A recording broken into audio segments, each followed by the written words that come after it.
Molovay'dan herkese merhaba. Lightroom ile fotoğraflarınıza nasıl imza atarsınız onu göstereceğim.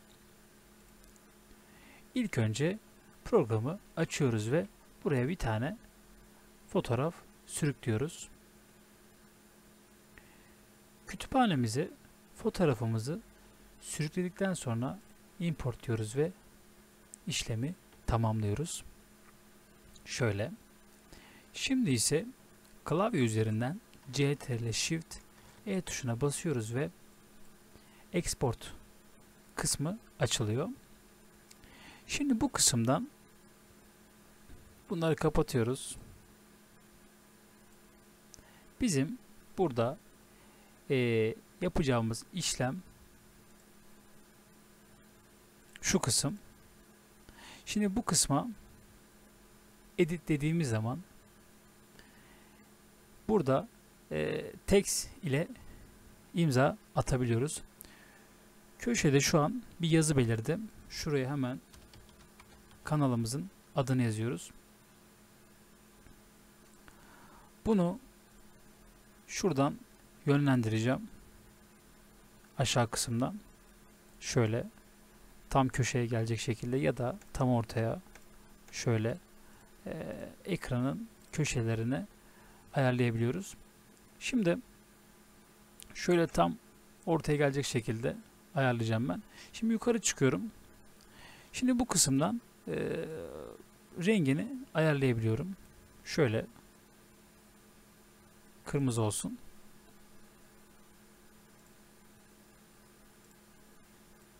Tabii kırmızı olmadı. Şu an saydım oldu. Evet. Şu an düzeldi. Daha sonra şu kısımdan opak ayarı yapıyoruz. Opak şu an 80. 100'e çekersem görüyorsunuz. Şöyle indirdiğim zaman saydamlık oluyor. Şimdi bu kısımda da gölge oluyor. Şöyle. Hafif gölge efekti verelim şöyle. Şimdi burada aynı şekilde opak var. Üstteki teksti bu direkt şöyle şu alttaki direkt yok ediyor. Yani saydamlığını arttırıp azaltıyor. Biz bunu %100 yapacağız. Hatta biraz düşürelim şu civarda. Şimdi bu kısım ise fotoğrafın size'ı. Yani mesela böyle oldu diyelim. İlla buradan yapmanıza gerek yok. Bu kısımdan da şöyle büyütebilirsiniz. Şu şekilde. Aynen buradan da böyle. 47 yaptık.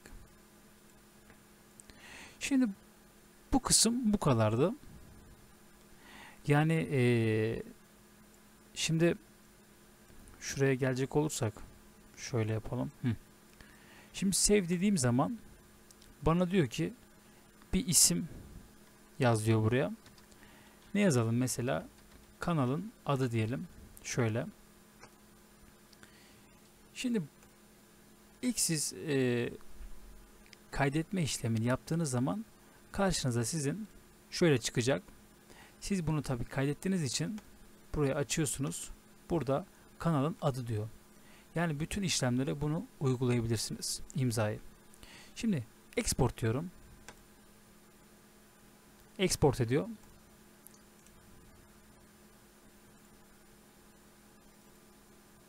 Geldi buraya. Evet. Gördüğünüz gibi buraya geldi. Şimdi ise başka bir şey yapacağız. Tekrar açıyorum. CTRL Shift E tuşuna basıyorum. Bu sefer de aynı işlemi yapacağız. Fakat text olmayacak orada. Sadece PNG koyacağız. Edit diyoruz. Şimdi text kısmını değil de buradan grafiki işaretliyoruz.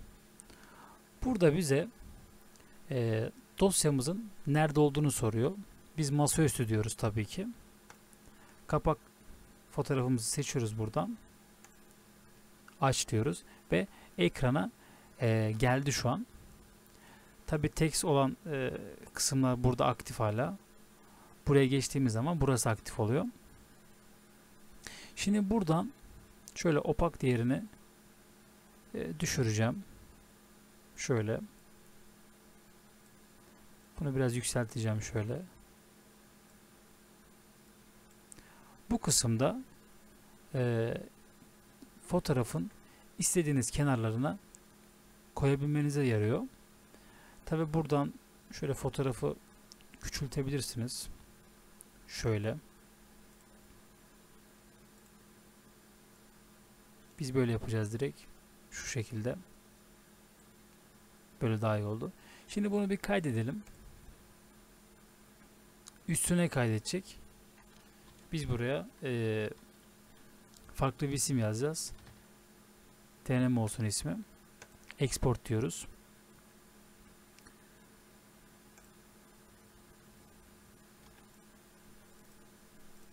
Ve geldi. Gördüğünüz gibi PNG üzerine yazdı arkadaşlar. Videomuz bu kadardı. Kendinize iyi bakın. Hoşça kalın.